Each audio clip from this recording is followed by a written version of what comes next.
आप देख रहे हैं न्यूज मार्ग, सच में है दम। उत्तर प्रदेश के बलिया जिले के शहर कोतवाली क्षेत्र के ओकटेनगंज पुलिस चौकी के माल गोदाम तिराहे के पास बेखौफ बदमाश का बोलबाला है, जहां पुलिस इनके आगे लाचार है। दो बाइकों की हल्की टक्कर के बाद विवाद के दौरान एक बाइकर्स ने दूसरे पक्ष पर ताबड़तोड़ चाकू से हमला कर दिया। आसपास के लोग कुछ समझ पाते से पहले हमलावर भाग निकला। घायल युवकों से जानकारी कर पुलिस हमलावर की तलाश में जुटी है। बांसडीह कोतवाली क्षेत्र के बकवा गांव निवासी नवनीत सिंह और रोहित सिंह और अभय सिंह एक बाइक से चौक से जूता खरीद कर वापस लौट रहे थे। उसी दौरान माल गोदाम चौराहे के पास आमने सामने से आ रही बाइक में हल्की टक्कर हो गई। इसको लेकर दोनों पक्ष में कहासुनी हो गई। उसी दौरान एक युवक ने दूसरे बाइक सवार पर चाकू से हमला कर दिया। तो उनकी बाइक में हल्का सट गया, तो उसी के लिए वो लोग उतरे और चाकू से मार दिया। कितने लोग थे? दो लोग थे। आप कितने लोग थे? हम लोग 3 लोग। क्या कहाँ सुनी भी हुई वहाँ पे? हाँ, हल्का हुआ तो मैंने सोचा कि वो कॉलर में पकड़ लिया, लेकिन वो चाकू से पहले मारा।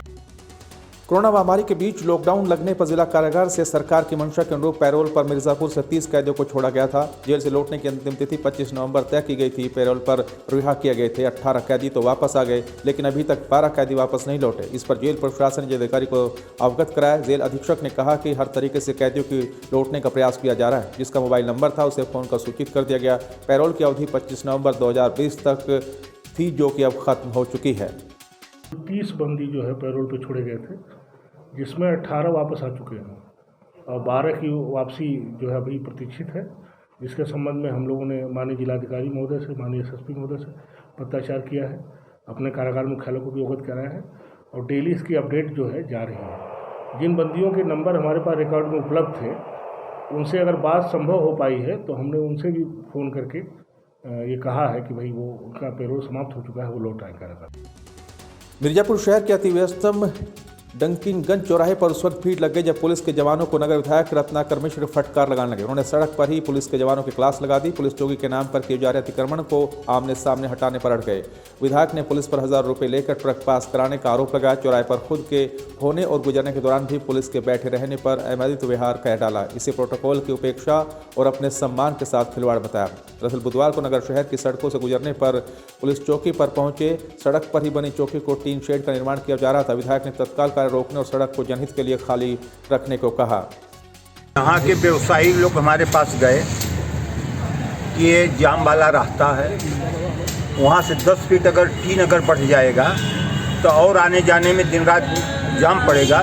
इसलिए मैंने इसको कहा कि इसको तत्काल हट जाना चाहिए। मेन बात ये है। कौन लोग बनाए थे यहाँ पे? यहाँ पर पुलिस चौकी वाले अपना आगे बढ़ा रहे थे। फिलहाल क्या हो रहा है यहाँ पे? तत्काल हटेगा, क्योंकि हमारी सरकार है जिसमें जनहित है, वही हम लोग कर।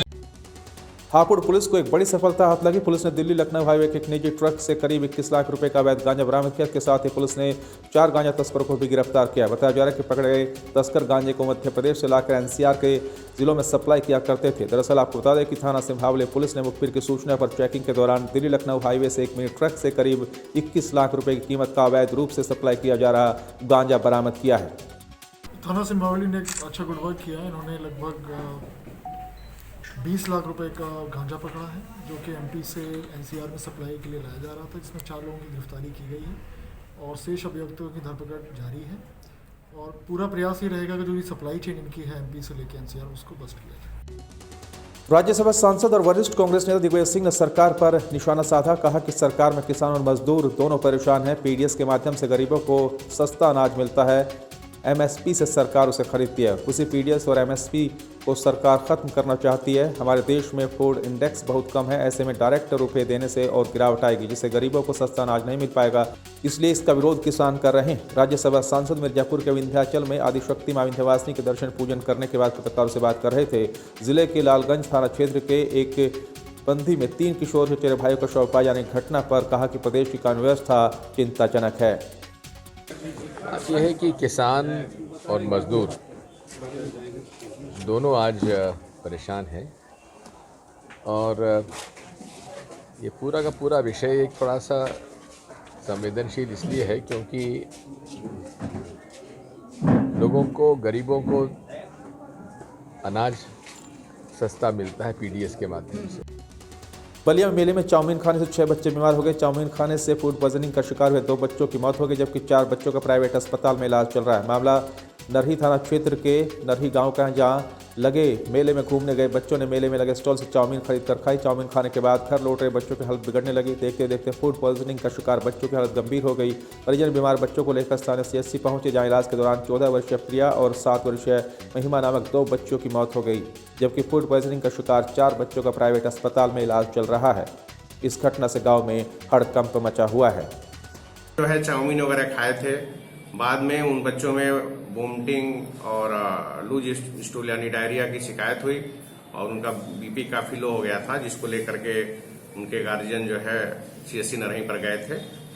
एक जो है महिमा प्रजापति थी, वो 6:30 बजे शाम को ले गई थी वहां CHC पे, और प्रिया को जो है 11:30 बजे रात में ले गए थे। वहां पे प्रसिद्ध चिकित्सकों ने उनका प्राइमरी ट्रीटमेंट किया। यूपी के संत कबीर नगर में आगामी पंचायत चुनाव की तैयारी को लेकर जिले के नोडल अधिकारी कमिश्नर अनिल सागर द्वारा पंचायत चुनाव की तैयारियों की जानकारी लेते हुए कलेक्ट्रेट परिसर स्थित विभिन्न कार्यालय का निरीक्षण किया। इसके साथ ही अधिकारियों जनप्रतिनिधियों के साथ बैठक कर मतदाता सूची पुनरीक्षण को लेकर लोगों से जानकारी ली। इसके बाद पत्रकारों से वार्ता करते हुए पुनरीक्षण कार्य प्रगति की जानकारी दी। 15 नवंबर से विशेष पुनरीक्षण अभियान चलाया जा रहा है वोटर लिस्ट के रिवीजन के लिए। यह अभियान 15 दिसंबर तक चलेगा, जिसमें लोगों से दावे आपत्तियाँ ली जाएंगी और उसके बाद 15 जनवरी तक सारे दावे आपत्तियाँ निस्तारित होकर वोटर लिस्ट फाइनली प्रकाशित होगी। उत्तर प्रदेश के बागपत में भीम आर्मी चीफ ने दबंग स्टाइल में अपना केक काटा। ईस्टर्न पेरिफेरल एक्सप्रेसवे पर तलवार से केक काटते वीडियो वायरल हो रहा है। समर्थकों के साथ बिना कोविड नियमों का पालन किए जन्मदिन मनाया। बागपत में ईस्टर्न पेरिफेरल पर केक काटकर चंद्रशेखर आजाद ने अपना जन्मदिन मनाया, जिसका वीडियो अब सोशल मीडिया पर वायरल हो रहा है। यूपी के हमीरपुर जिले में सपा की जिला पंचायत अध्यक्ष रही वंदना यादव को पदभार मिलने में देरी होने के चलते अध्यक्ष कई सपाइयों के साथ डीएम से मिलने पहुंचे और एक दिन बाद पदभार ग्रहण करने की बात कही। पदभार मिलने में देरी होने पर सपा जिला अध्यक्ष ने आंदोलन की चेतावनी दी। डीएम ने 2 दिन का समय मांगा है। दरअसल अप्रैल 2018 में सपा की जिला पंचायत अध्यक्ष वंदना यादव के खिलाफ अविश्वास कराकर बीजेपी की जयंती राजपूत ने जिला पंचायत की अध्यक्ष सीट पर कब्जा कर लिया था, जिसको अब हाईकोर्ट ने अवैध करार देते हुए दोबारा वंदना यादव को अध्यक्ष बनाए जाने के आदेश दिए। लेकिन जब वंदना यादव पदभार ग्रहण करने के लिए जिला पंचायत पहुंची तो उन्हें पदभार नहीं दिया गया। इससे नाराज अध्यक्ष और कई सपाई डीएम से मुलाकात करने के लिए पहुंचे और जल्द से जल्द पदभार दिलाए जाने की मांग की।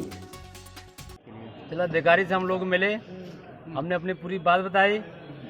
जो हमारा कोर्ट का फैसला है 18 अप्रैल 2018 से पुनः जिला पंचायत अध्यक्ष वंदना यादव ही हैं, और यदि इसमें 1-2 दिन में अगर डीएम साहब अध्यक्ष नहीं लेते हैं तो इनके खिलाफ समाजवादी पार्टी सड़कों में उतर करके धरना प्रदर्शन करने को मजबूर होगी।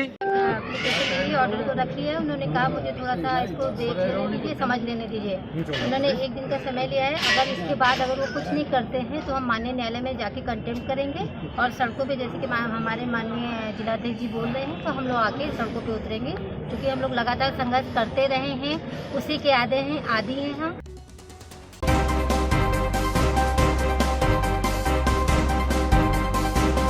आप देख रहे हैं न्यूज़ मार्ग, सच में है दम।